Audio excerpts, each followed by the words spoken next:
This is a waste disposal plant in Mikasa City of Hokkaido Prefecture. The facility, which handles medical waste, processes around 1 ton of waste per day, gathered from medical institutions in and around the city. These boxes contain infectious wastes, divided into liquids, solids, and hazardous substances, which have been checked by the hospitals. They contain infectious diseases. They mustn't spread, so we can't open the boxes. Other wastes include used syringes, empty intravenous bags, and paper diapers. Medical waste is difficult to treat because of contamination with infectious agents. This facility has innovative equipment for treating everything in one single step, without incineration. This is the equipment. It is known as subcritical water processing equipment. It is capable of decomposing all kinds of organic matter, from paper to vinyl, plastic, kitchen garbage, and even wastewater sludge.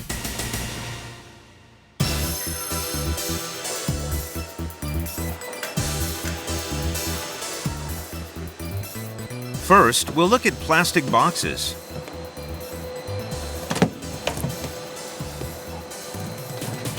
Everything will be pulverized inside the machine, so even boxes of this size may be thrown in whole.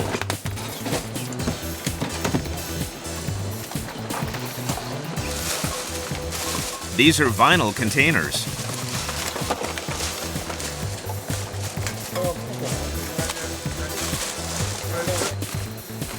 Finally, these are used paper and cloth diapers. There is no need to sort the waste according to type.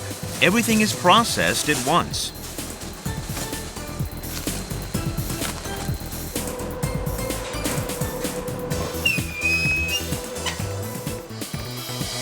Then, an hour later,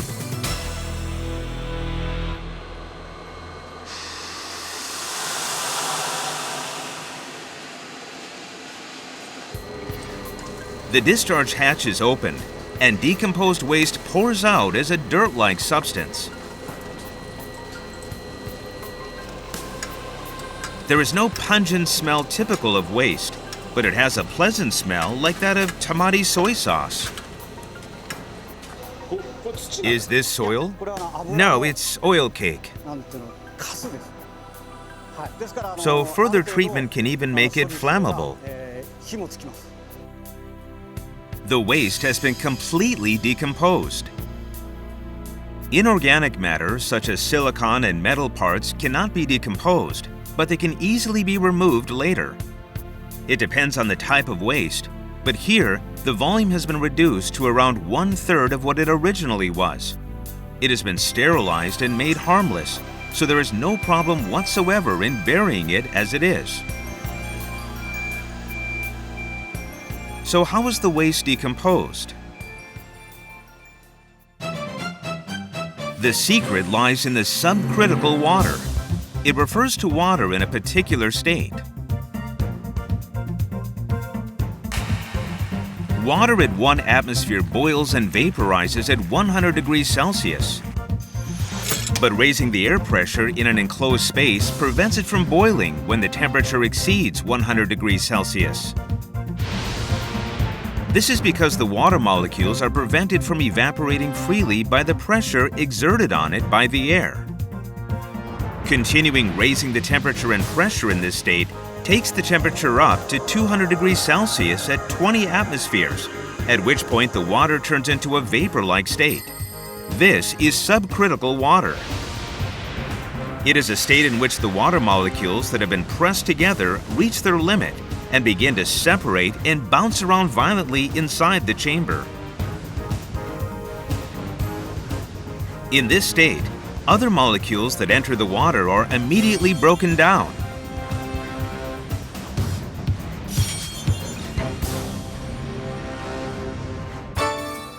The subcritical water processing equipment makes use of this property of subcritical water. After the waste has been thrown in, steam is blown into the tank to raise its temperature and pressure, generating subcritical water. Materials such as paper, plastic, vinyl, and wood chips are all organic matter formed by chains of carbon. These chains are broken into smaller molecules of organic matter by the subcritical water. This renders them harmless before being removed from the discharge hatch.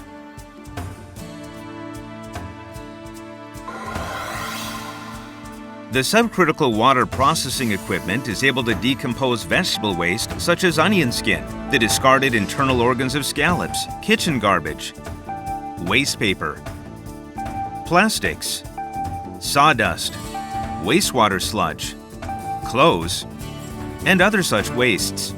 It can break down anything made of organic matter. The process basically requires only water, making it very safe. It also differs from incineration in that there is no danger of air pollution or discharged dioxins.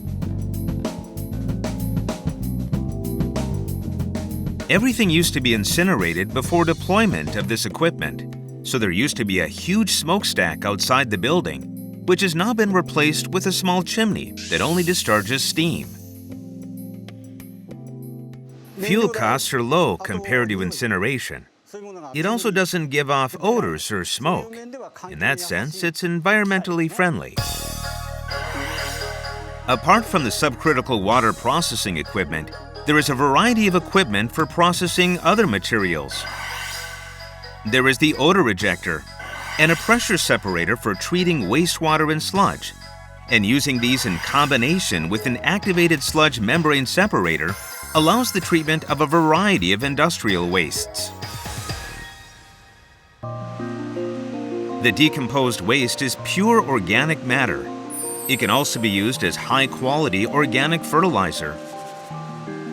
Moreover, changing the pressure inside the equipment can turn the discharge matter into any form, from powdered to liquid fertilizer. High-quality fertilizer can be made from any kind of waste, enabling profits to be made from selling it. There is a farmer who has actually been using this fertilizer. Mr. Sakuta, who has been involved in organic farming for many years and is widely known for his achievements, has been using this fertilizer since 6 years ago. This fertilizer was wastewater sludge before it was decomposed. Thorough safety tests were apparently carried out by customers. They carried out analyses, for example, to test for heavy metals. I was worried too, but they found nothing wrong with it. Mr. Sakuta too personally had the fertilizer examined by a food analyzer in Tokyo, so its safety is guaranteed. Not only that, this fertilizer contains amino acids, which he has found boosts harvests. I've been carrying out research into compost, not chemical fertilizers, for 20 years. But the compost I just scattered over the ground was developed recently. It's somewhat of a shock that it's turned out to be better than the compost that I've made. The subcritical water processing equipment is set to become the new answer to a recycling society. And the sky is the limit for its potential.